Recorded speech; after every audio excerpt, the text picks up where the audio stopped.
When we were doing love stories, there were 7 sex positions, took the frames and then showed it to them, deleted it in front of them. I think it should be standard practice. For a boy growing up on the diet of Hindi films, the navel becomes a sexual organ. He has written a treatise on how to educate the Indian masses that that's not where it goes. When I was writing Death in the Gunj, I was also told that, you being a woman, why are you writing about a man? I was like, why are you telling me what to write? Fan of my films came and said, Sir, हमने LSD देखी sir. ना sex है ना love है बस देखा ही धोखा. Currently, almost don't have much sex, and whatever there is kind of problematic. First have to get to good sex, then we get to great sex.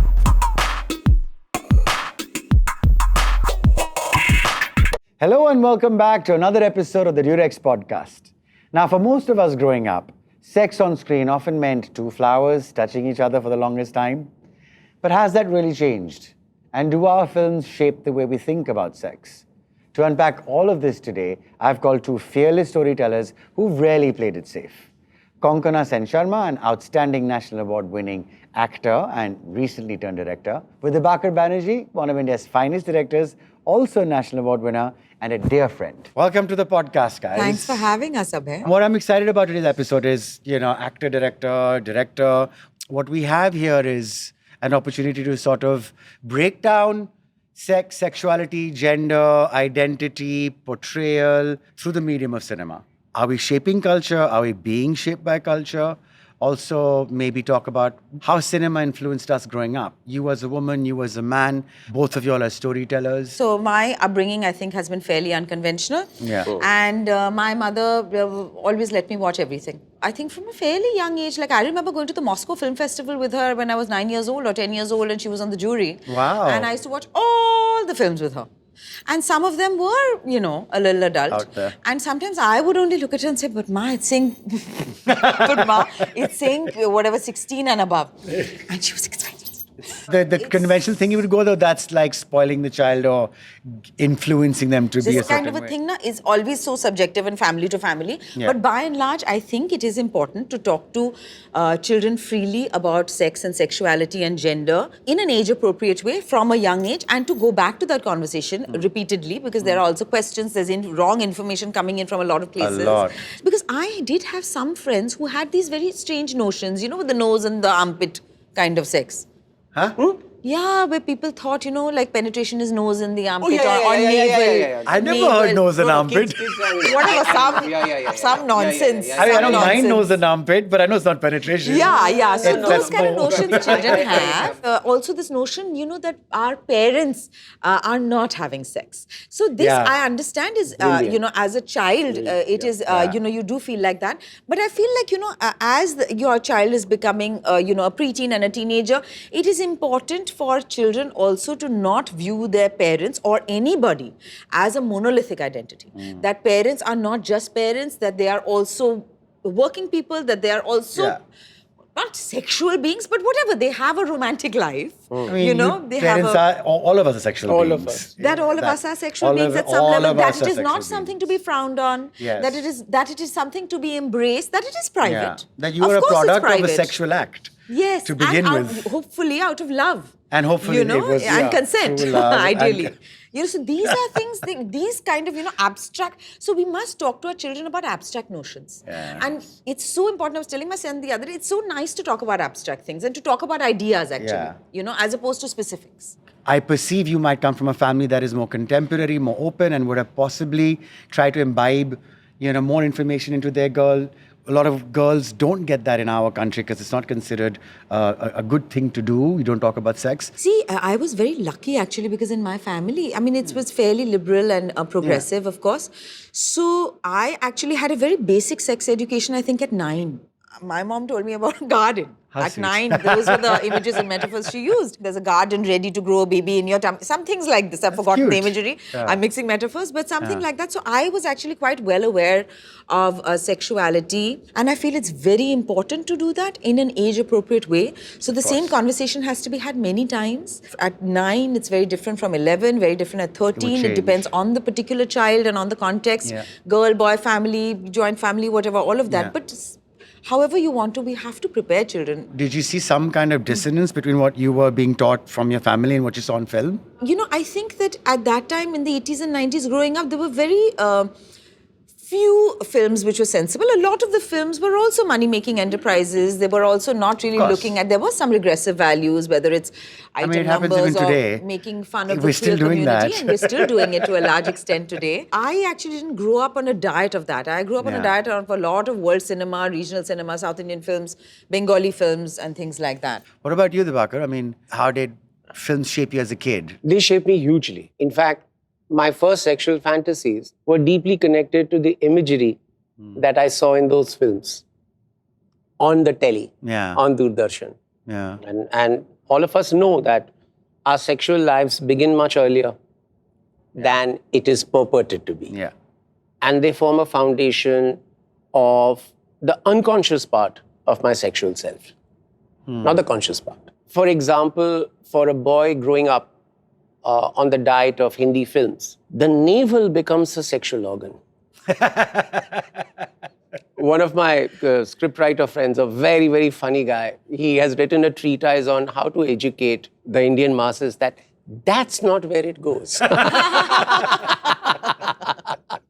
It's Deepak Venkateshan, my friend, who's a writer, who's got this amazing sketch on how we have thrown everything from coconuts to garlic to flower petals to water droplets to ice at the female navel. And not the male navel at all? Not the male navel. Interesting. I don't think it's as attractive. However, just to tell you, one of the most amazing scenes of female desire is to be seen in Payal's All That We Imagine As Light. Yeah, I really you want to guys see that must one. see it.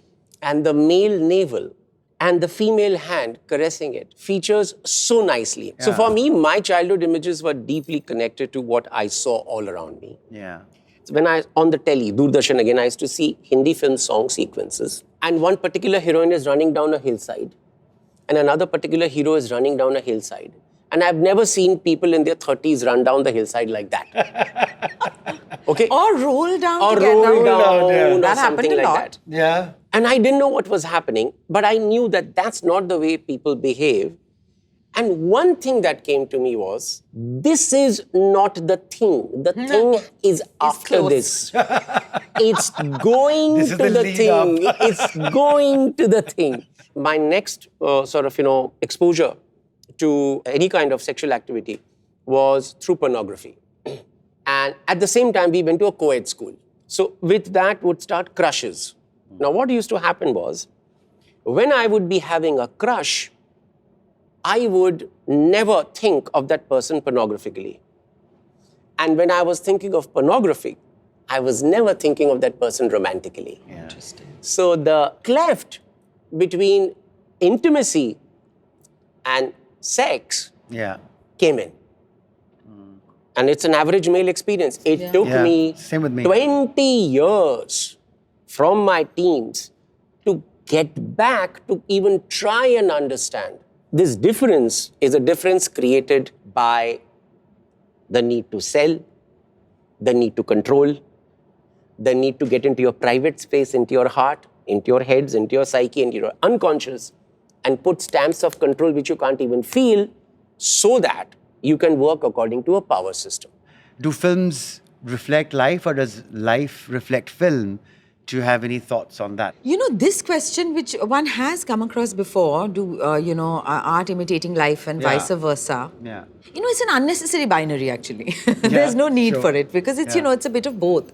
Yeah. It depends so much on the individual, on the community, what you've been brought up with. There are families where there is a lot of focus and emphasis on passing down a certain culture, what you're exposed to, and having your own identity, your own core values, where you're not so hugely influenced by media and culture. But there are also families which may not give that much importance to it. They may give more importance to academics or other kinds of values. And, I do feel there is a slight danger in expecting culture, media, art to shape our values and our outlook. We can't really be dependent on films to guide our own morality. For me, the curiosity is not whether we depend on them, but what impact do they have on us? See, when we are talking about sex, I don't think we can ignore the elephant in the room, which is gender.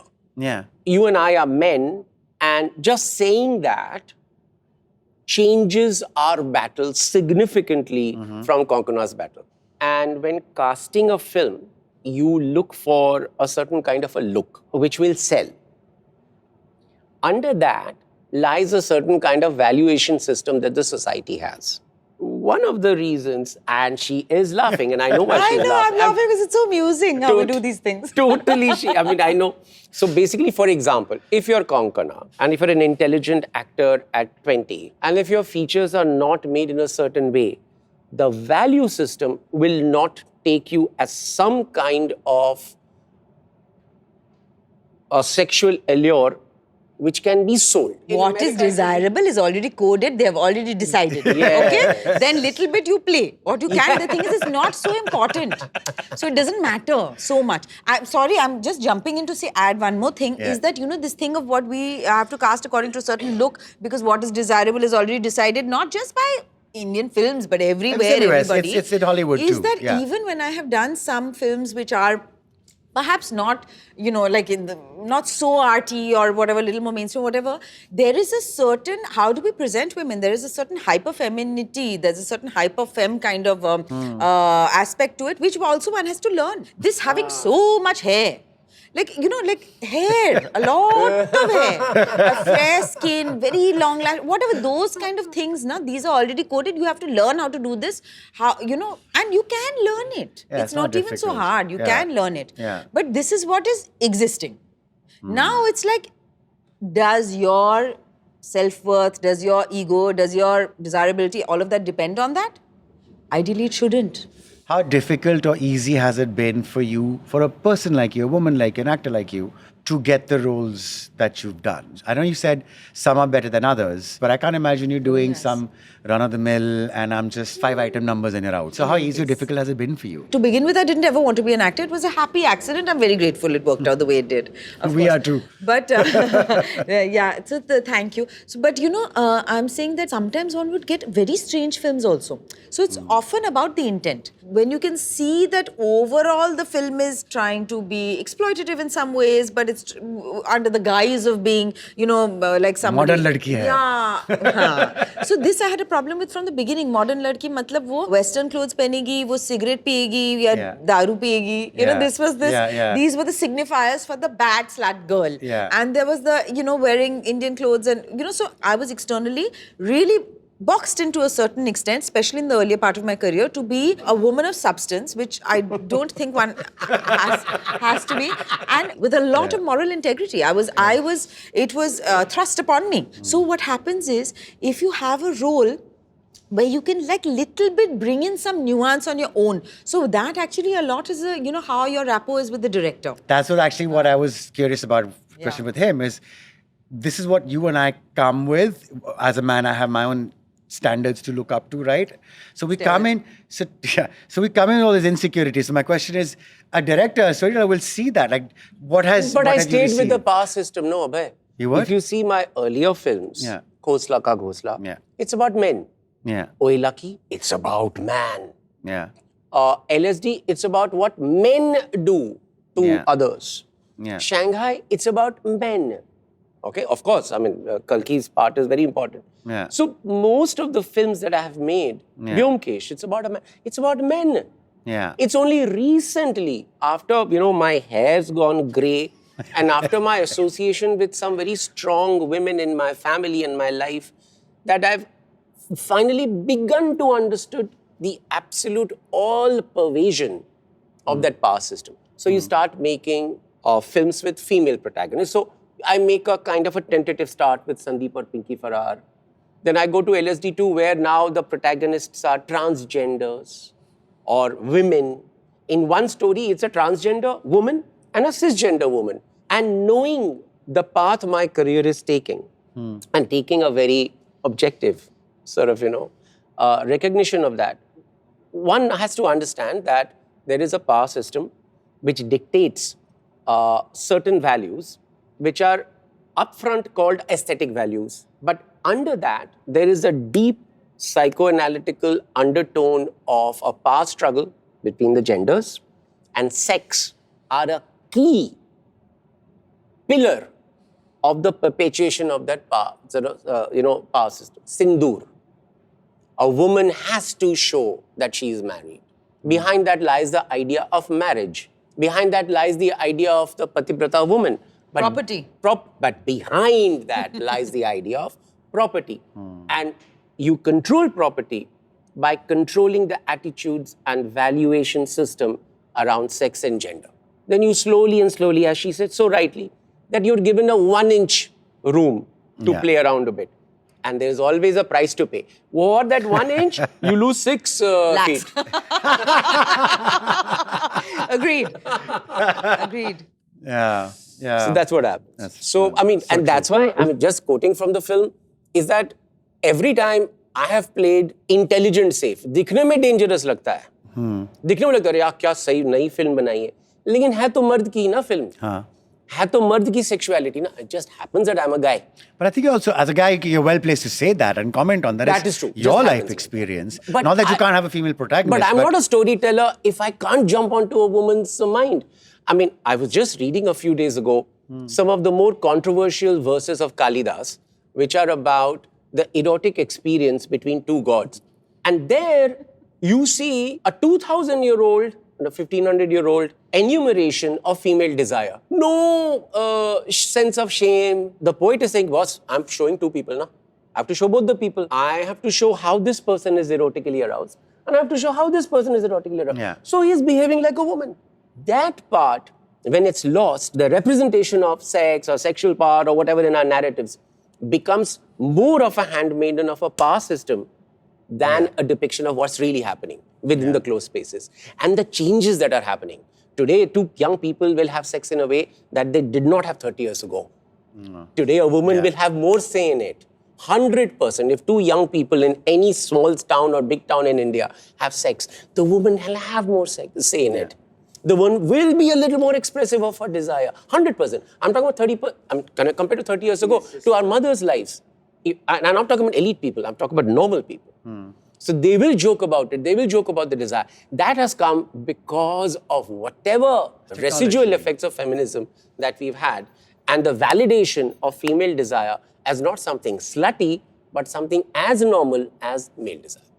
Something like that. But it's a small step forward. I don't think we've gotten there. No, because I think we've gotten a little bit. 30 years से आगे थोड़ा सा हुआ है. Do you feel that, Konkana, that films are catering? That we cater to men? Yeah. As a society, yes, we are here to serve men. The female and the male, both are for the male gaze. That's true. And I found that even in literature and in books growing up, a lot of the books and the worlds they inhabited were through the lens, the eyes of the male protagonist. So always you were able to put yourself in the male protagonist, and that is how actually you internalize a lot of the male gaze. When I was writing Death in the Ganj and pitching it or whatever, I was also told that, you being a woman, why are you writing about a man? And I was like, why are you telling me what to write? Isn't that the whole problem? Also, if the problem is patriarchy and it's affecting men, then why not talk about the men? These things, I think we're used to seeing the world through the eyes of men. Yeah. And the world is designed. The mediation is mainly the male perspective over the last 3,000-4,000 years. That's exactly. Absolutely. Which is why... And we don't have enough precedents and examples to go away from there. Yeah. And which is why we don't address female sexuality, female desire. And even if at all we do, we never address older female desire. When we make films and when we portray a man and when we portray a woman in their erotic lives, both the man and the woman are supposed to be delivering to the men.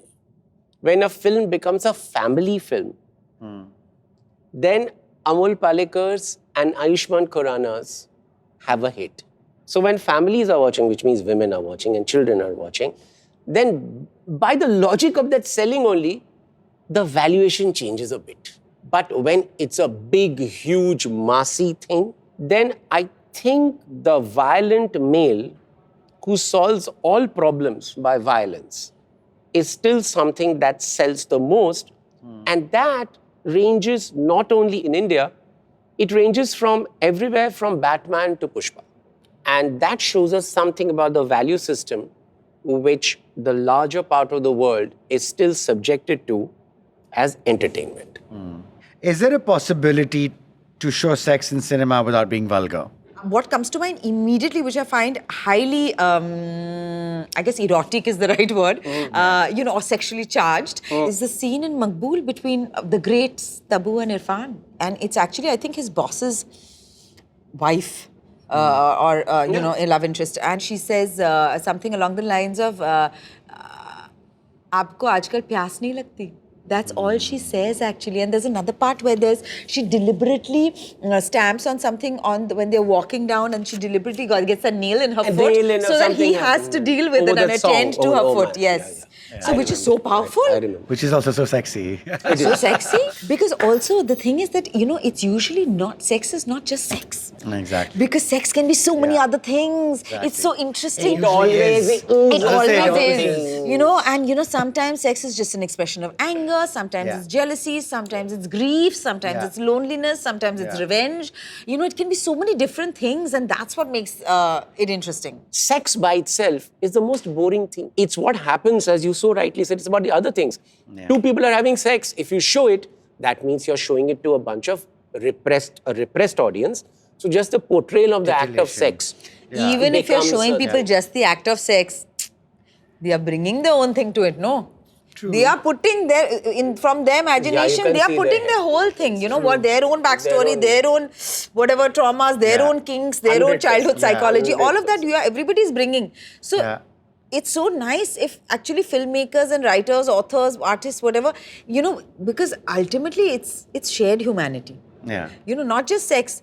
Any kind of art form is a shared humanity thing. So, I mean, why then just take sex out of it, Yeah.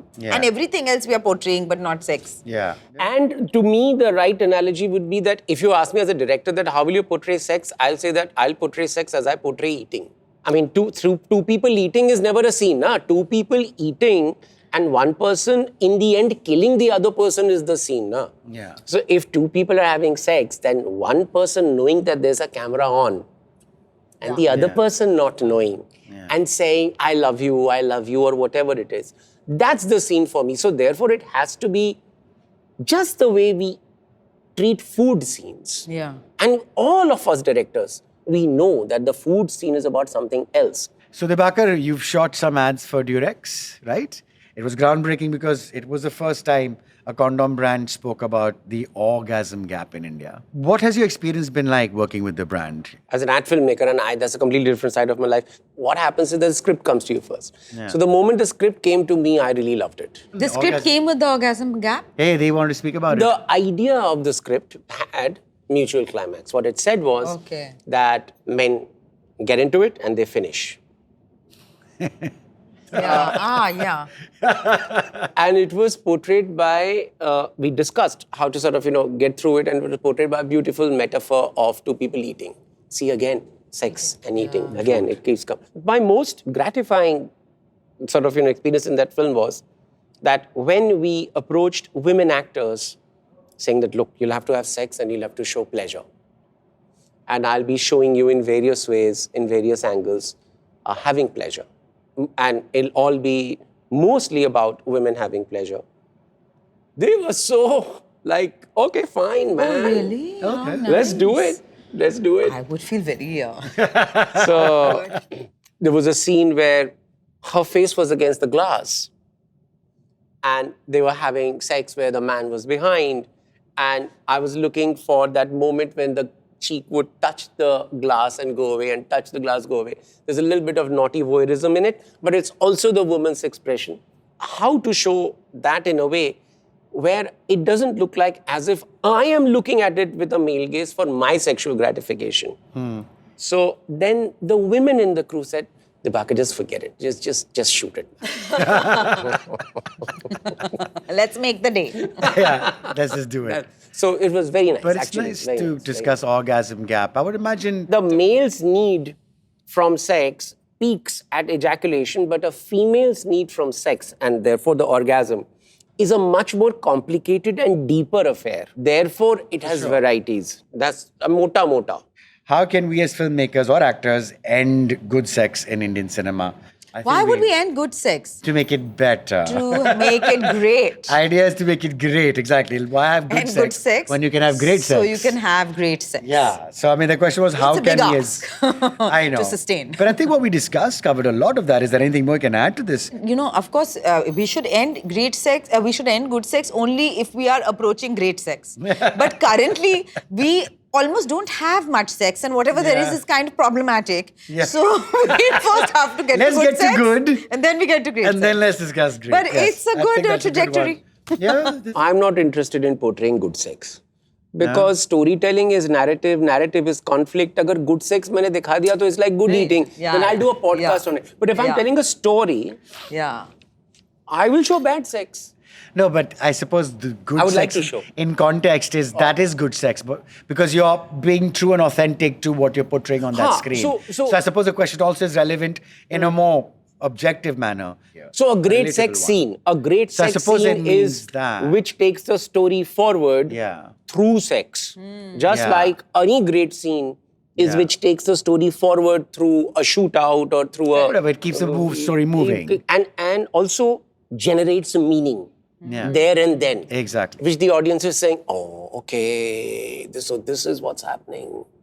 That I think is the best. I'm happy with that. You know, in this My Last Stories 2 in The Mirror, there's a scene where the protagonist, it's a masturbation scene where she has an orgasm and then she starts crying. Which is apparently a very common thing, but you know, all my teenagers. All my teenagers. Yeah, I'm kidding. No, exactly, and it's many people experience it, many people don't. But we know we can't have only one way of showing pleasure, or that it's only pleasure and not mixed with something else. Pleasure and pain kind of go hand in hand, I suppose. So now we're going to come to the part of our interview where we play this game. Today's game is called Lights, Camera, Climax. I'm going to ask you guys some questions on filming intimate scenes, and you have to answer them as honestly as you can. A film or sex scene that secretly turned you on? No? I mean, the most memorable sex scene that I've seen is something in Raging Bull where this guy, the boxer, he's about to go for a fight and he doesn't want to have sex and he should not have sex according to the rules of boxing. And there's something that happens between him and his wife. He arouses himself to a peak thing and then he goes to the wash basin and washes his penis with cold water. He sort of, puts a jug of cold water to prepare for the exercise. I think that says a lot about the character. Raging Bull, Robert De Niro, so you can see it. It's amazing. I think, what a personal question to ask, but still. You don't have to answer it. You don't want to. Sex scene? Me? I've never seen turned it. On? I don't get turned on. What do you mean? I'm a woman. I close my eyes. I would say the first one that I remember like that clearly is a film I think that was everybody's turn on in their teenage years is Itu Mama Tambien. Oh! Which had such an open portrayal of sexuality with abandon. Yeah. That it was... fair enough. Yeah. The weirdest advice you've received on directing an intimate scene? This is for both of you all. See, I'll say for acting in intimate scenes, so I haven't personally heard it, but apparently one line that is very common and a lot of people use it is that the male tells the female that, please don't be offended if I'm aroused and please don't be offended if I'm not aroused. Nobody's advised me about how to shoot a sex scene, which probably explains my filmography. We'll have a chat. I didn't get any advice. I want to say that when we were doing Love Stories, there were 7 sex positions and we had a full breakdown of all the sex scenes, sex position 1, sex position 2, and with each of them, Amrita Subhash was so amazing. She said, let's rehearse it. With the DOP, me, Amrita, Shrikant, we all rehearsed it in my bedroom. We took the frames and then showed it to them that this was what will be seen. Are you okay with it? And then deleted it in front of them. That's amazing. And I think it should be standard practice. Okay, in the same vein, what is the most sexy thing about directing an intimate scene? I think that, if you are able to communicate what you want to communicate, it doesn't have to be a sex scene. Yeah. It can be any scene. It's specific to sex scene. I know, but I am applying it to sex. She said it much better. Yeah. The weirdest censor note you or your film has ever received? What is the funniest thing about the censorship problem is that, we have started self-censoring. Yeah. So when I'm writing only whatever it is, at that time itself, I have already, for example, there's in Death in the Ganj, the Tilottama Shom's character is going down on Gulshan Devaiya's character. But I have already planned the shot division in such a way that nothing is really, apparent in that sense. Mine is like same, self-censoring. And but I can tell you the greatest reward of a sex scene that I got.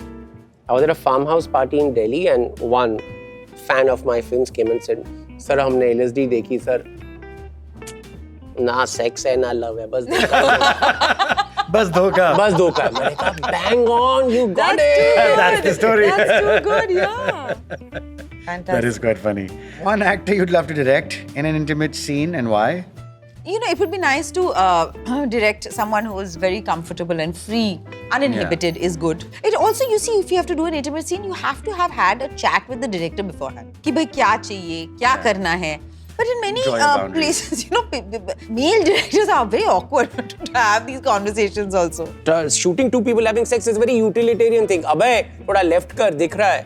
अबे थोड़ा right कर छुपाना है अबे थोड़ा कोंकणा थोड़ा पैर पीछे कर मेरा व्यू अटक रहा है so I mean this utilitarianism is very nice and if some actor understands this that I'm not having sex I'm acting it's never for sexy. the camera It's and never this sexy. is the emotion that I have to portray then it becomes enjoyable. Yeah. And also when you are being intimate with another actor, you yourself are very vulnerable. Yeah. You don't want to be interpreted wrongly because you're also doing it for that scene. And sometimes your co-actor need not be the most decent human being in the world. Ayyo. That also happens. Yeah. You may have a bit of a creep. It's quite even scary. For the director. Yeah, for the director, it's very especially scary because scene खराब हो जाएगा. Yeah. अभी खराब हो जाएगा. But what about you?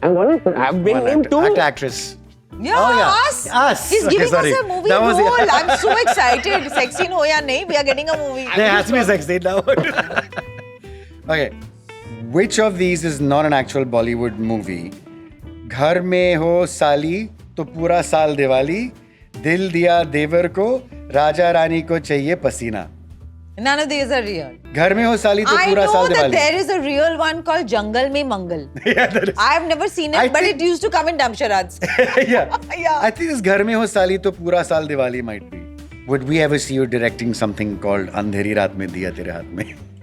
No, but for the wrong reasons. I mean, I'm saying that wrong reasons according to the titles that you mentioned, something like Tambu mein bambu hai and all that. Tambu mein bambu. So, there's a famous song.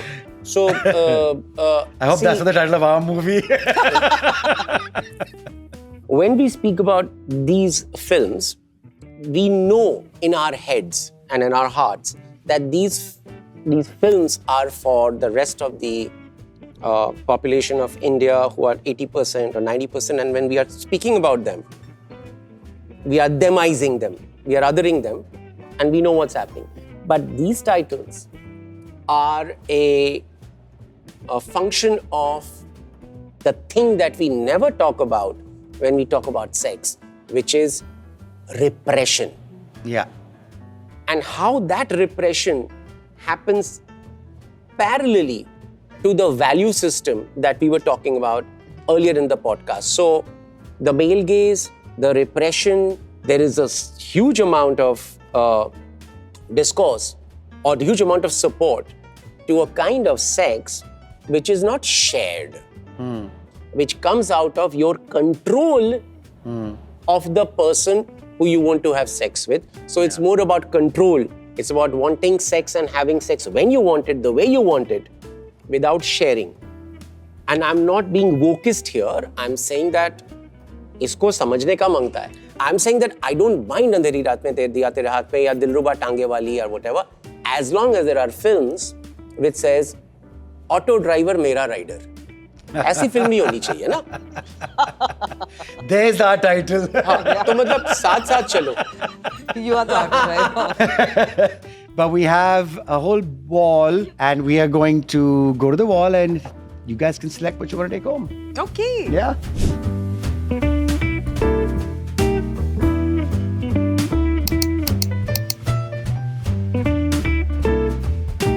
In this side we have lubes and we have devices, little playthings, and of course lubes, as you know. Different flavors as well, natural, silicone, whatever strikes your fancy. Dibakar, I think you should take this. क्या है ये? Just a second. No. You can't give me. I have to choose. It's a massager, you could call it. No? You. Should I put one of these? Why don't you I would say choose take some? this, Yeah, I suppose. okay, fine. Again, Dibakar, yeah, then fine. You take nothing from that wall stick. Again, what is this? अरे ठीक है, किसी को gift कर देना. I don't want to gift a penis Bachelor. massager to people. No, I don't. It's a massager. What about lubes? I mean, lubes are pretty standard. I would say go for natural. Two categories, I put I've the got two natural one things. in there. Yeah. Okay, fine. Then this is your Elevate, which is essentially supplements. Supplements for men, for women, for better performance. Then now we have condoms, all kinds of flavors. You were talking about food and sex, remember? So, is there any flavor of condom you would like? I would prefer you give me the most expensive pack because my films are not doing well and whatever financial help I can have. सबसे कीमती वाला दे दे. सबसे कीमती वाला मुझे नहीं पता. Maybe let's do extra dots, extra stimulation. नहीं, कीमती जो सबसे expensive. I think क्या they're the same MRP price. check करें हर का? अभी हर MRP नहीं check कर सकता हूँ मैं. So why ठीक है, I'll come back Why don't you later. pick up something that looks expensive? Air Ultra Thin. I made, I think, a commercial for this. And I think I'll made just a take the commercial. most basic. Maybe. Basic, simple, invisible. Yeah, okay, basic. fine. Okay, fine. She's doing so much better than you, Dibakar. I'm doing, You're no yeah. fun. I'm a minimalist. Minimalist. All right, now we have Playthings, which is a whole bunch of games. They've launched some new ones. Lovecation is a new product. Honeymoon and All Nighter is a new product. Then we have some fantasy role play, some I've got my cups. There's Blind, which I would use just for sleeping, really.